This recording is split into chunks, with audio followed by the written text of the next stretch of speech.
vert, Fernand Pouillon, variété française.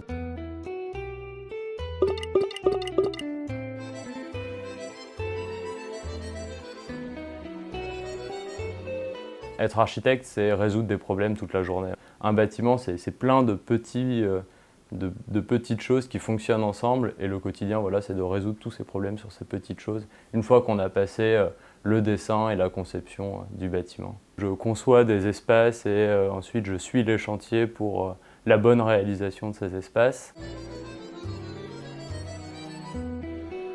Les maisons de vos parents, des maisons pavillonnaires, c'est pas forcément des architectes qui le font parce que les permis de construire sont obligatoires au-dessus de 170 mètres carrés. Une part de l'architecture est laissée à d'autres professions de l'architecture qui sont des constructeurs et ça passe pas par des gens qui ont fait forcément des écoles d'architecture. Par exemple, pour une surélévation de maison, ça se fait beaucoup dans les villes.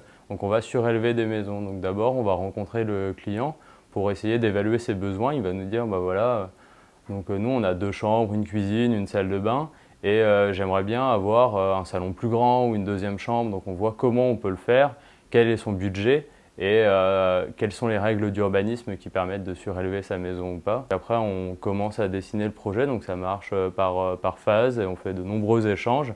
Donc une première phase, on va faire une esquisse, ensuite on lui montre, on a un retour. Après, on va passer à l'étape du permis de construire, donc qui sont le dossier administratif auprès de la mairie pour qu'elle valide la construction. Ensuite, on va passer des commandes à des entreprises, on va choisir les entreprises, on va les négocier avec elles. Ensuite, les entreprises vont nous aider à résoudre les détails techniques, la mise en œuvre, les matériaux par rapport à son savoir-faire. Et tout ça par rapport au projet qu'on a déjà établi. Et ensuite, on suit le chantier au fur et à mesure. Donc ça veut dire que nous, on a nos plans, on a nos détails, et on dit, bon bah voilà, ça doit être construit de telle manière, donc est-ce que c'est bien ça qui a été fait? On suit le planning, l'avancement financier, etc.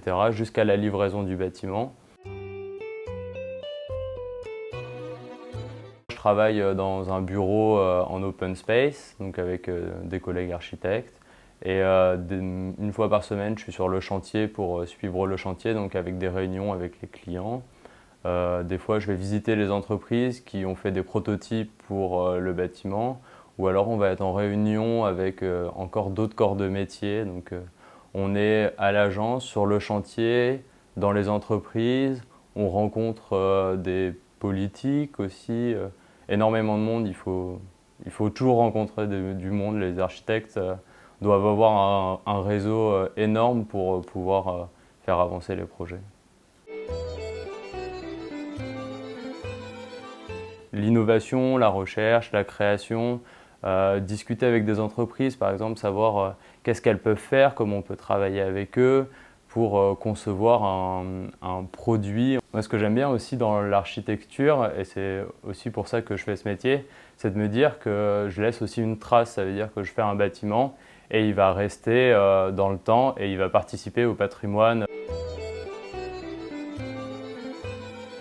Je dis souvent avec des amis, je verrai les bâtiments que je construis quand j'aurai des cheveux gris. En fait, ça veut dire qu'il faut que je reste, je dirais, 5 bonnes années au minimum pour un petit projet, pour aller du début à la fin. Par exemple, aujourd'hui, j'ai pas encore dessiné un espace dans lequel je me suis promené. Donc là, j'ai hâte que ça arrive, mais ça n'arrivera pas encore tout de suite parce qu'il faut être assez fixe et se dire, bon bah voilà, je m'investis dans une agence et suivre le projet de A à Z. On ne fait pas que du dessin. C'est vrai que les études d'architecture, on fait du dessin parce qu'on ne peut pas construire, par exemple, contrairement à d'autres études.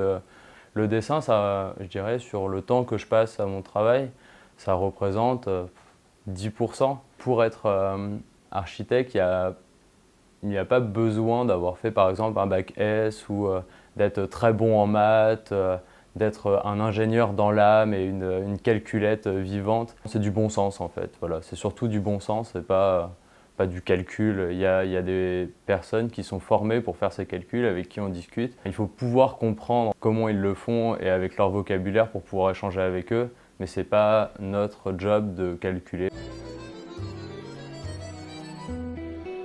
On peut exercer la profession d'architecte avec différents statuts. On peut être un architecte libéral, du coup inscrit à l'ordre en son nom, faire ses petits projets et être un peu auto-entrepreneur, mais dans le cadre d'une profession réglementée. On peut aussi être architecte freelance et répondre à des missions ponctuelles pour d'autres agences, c'est-à-dire faire de la sous-traitance.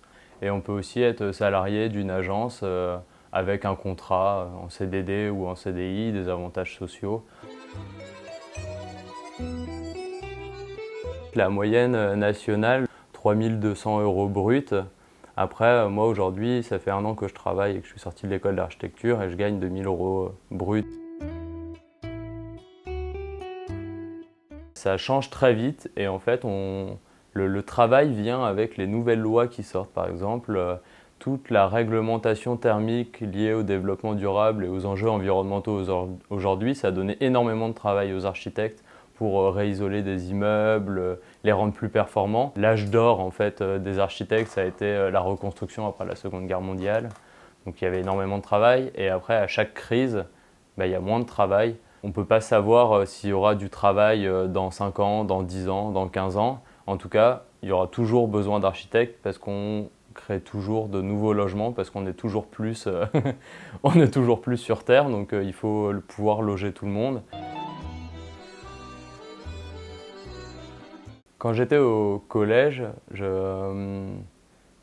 m'intéressais, je faisais plein de dessins d'espace comme ça. Je dessinais des intérieurs, je dessinais des petits plans. Et j'avais fait, alors je ne sais pas si ça existe encore au collège, c'était DP3, donc ça veut dire que j'avais 3 heures par semaine où on pouvait découvrir des métiers et faire des stages.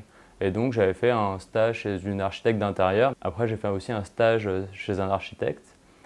Et ça m'avait pas forcément plu en fait, parce que c'était que 3 jours, donc je comprenais pas bien ce qu'ils faisaient. Donc après, j'étais toujours un peu intéressé par l'art, le dessin. Enfin, c'était la matière finalement où j'avais les meilleures notes. Alors je me suis dit, bon, c'est pratique, si je trouve une suite dedans, ce sera plus facile. Et donc j'ai fait de l'art appliqué. Donc, ça s'appelait STI art appliqué et maintenant ça s'appelle STD 2A. Donc là-dedans, j'ai fait du design d'objets, du design d'espace, du design de mode. À la fin de ces 3 ans d'art appliqué, j'avais abordé énormément de domaines du monde du design. Et le domaine que je préférais le plus, finalement, c'était l'espace. Et à ce moment-là, je me suis dit, merde, je pourrais peut-être être architecte. Je sais qu'il existe des écoles d'architecture, mais je sais que la suite logique de l'art appliqué, c'est les BTS. Donc BTS design d'espace, BTS design d'objets, BTS design de communication. Et j'avais pas envie, je voyais l'école d'architecture comme quelque chose de noir et blanc, très rigide, ce qui n'est pas du tout le cas. Et donc je suis allé en design d'espace où j'ai fait 2 ans. Donc là j'ai appris pendant cette formation les fondamentaux du dessin technique, de comment dessiner correctement un plan, une coupe. J'ai appris aussi de l'histoire de l'architecture pendant ces années-là, qui m'ont donné une culture et une envie aussi de continuer à, à travailler dans ce domaine. Et à la fin de design d'espace, je me suis dit que finalement l'architecture d'intérieur, ça me limitait trop dans ce que je pouvais faire et que je ne voulais pas me retrouver dans un espace contraint. Donc je me suis orienté vers une école d'architecture où j'ai pu par équivalence reprendre les années en cours après le BTS.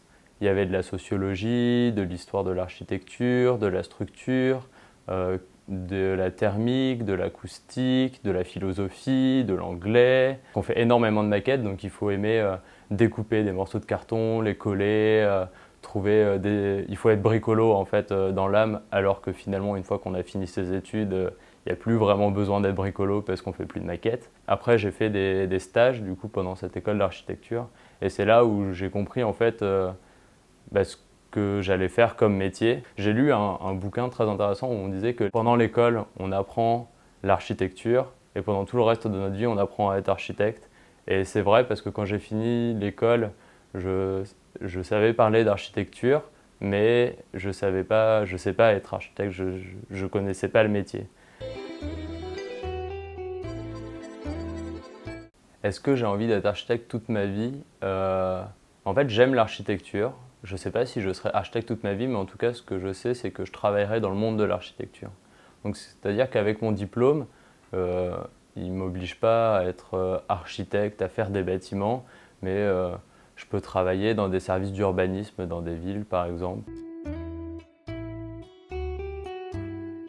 Toutes les problématiques environnementales auxquelles il faut vraiment s'investir et la construction en France a un impact carbone énorme. Toutes les nouvelles générations d'architectes ont une place à revendiquer par rapport à leurs aînés comme sachantes de comment on va faire de l'architecture sans couler des montagnes et des montagnes de béton. C'est là où il faut amener de l'innovation.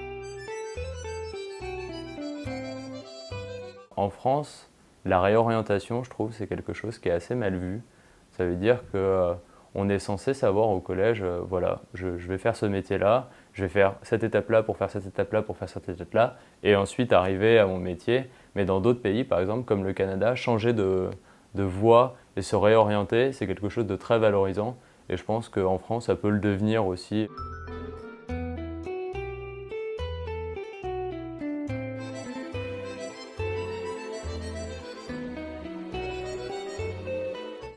Poule!